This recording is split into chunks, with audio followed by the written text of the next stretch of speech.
Good morning guys.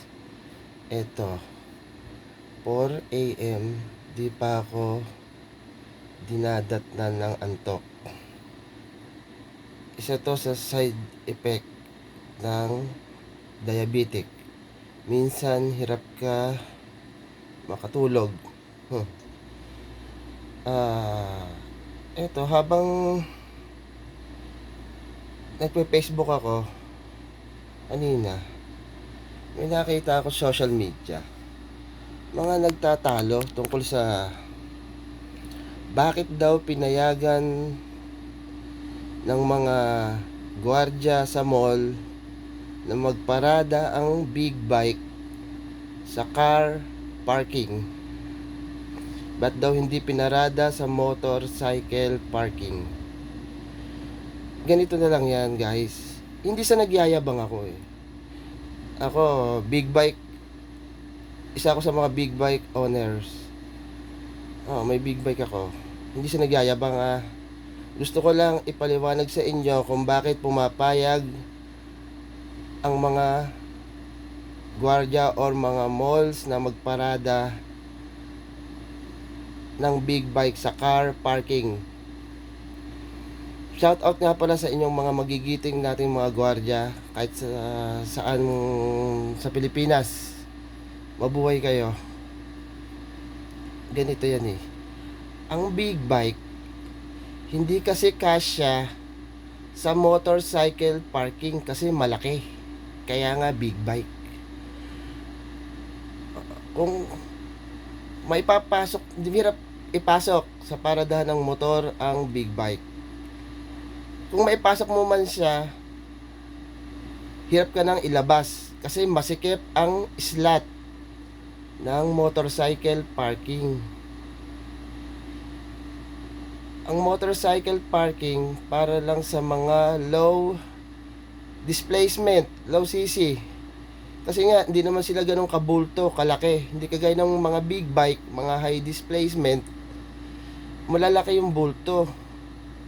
Kaya, kaya hindi pwede sa motorcycle parking.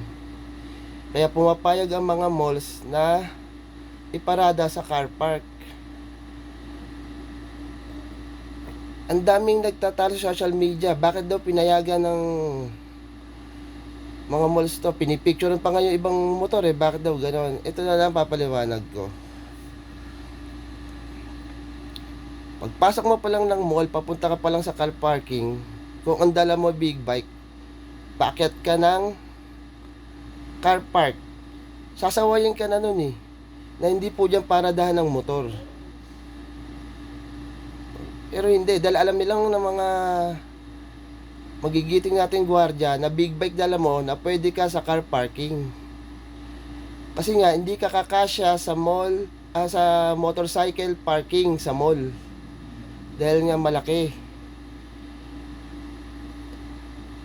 Hindi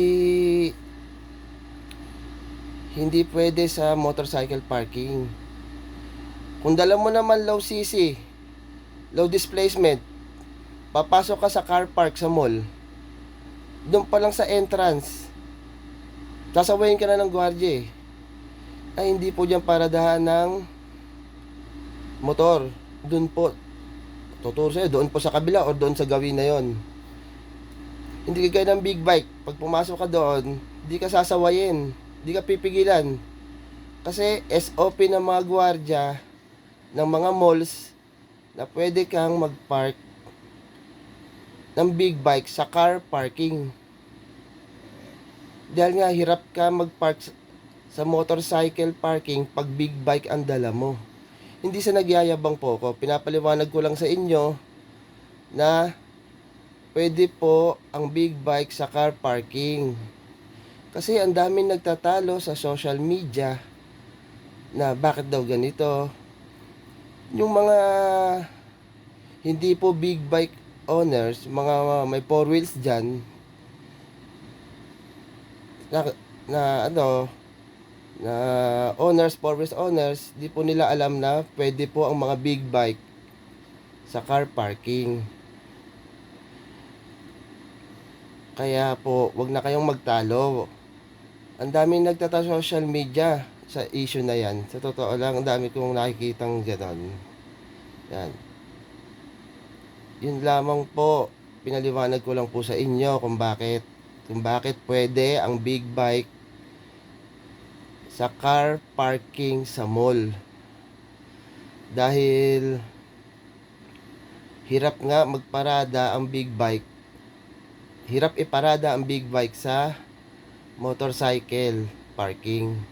Hindi kakasya dahil maliit lang ang slot ng motorcycle parking. Kaya pwede po ang big bike sa car parking sa mga mall. At SOP po nila yon na pwede ang big bike sa car parking. Yun po. Yun lamang po. Maraming salamat. Kasi ang dami ko talagang nakikita social media. Pinipicturean pa yung motor mo na bakit daw pwede sa ganito lang. Inuulit ko po, hindi po ako nagyayabang porket may big bike ako. Sa totoo lang, mas mahal pa ang four wheels kaysa sa big bike. Kaya yun ho. Kaya wag na kayong magtalo sa mga bagay na yan. Sige po, magandang umaga po ulit sa inyo at ingat po kayo. Shout out po sa buong taga Marilao. Ako po, taga Marilao ako. Marilao, Bulacan. Sige po, maraming salamat po sa inyo.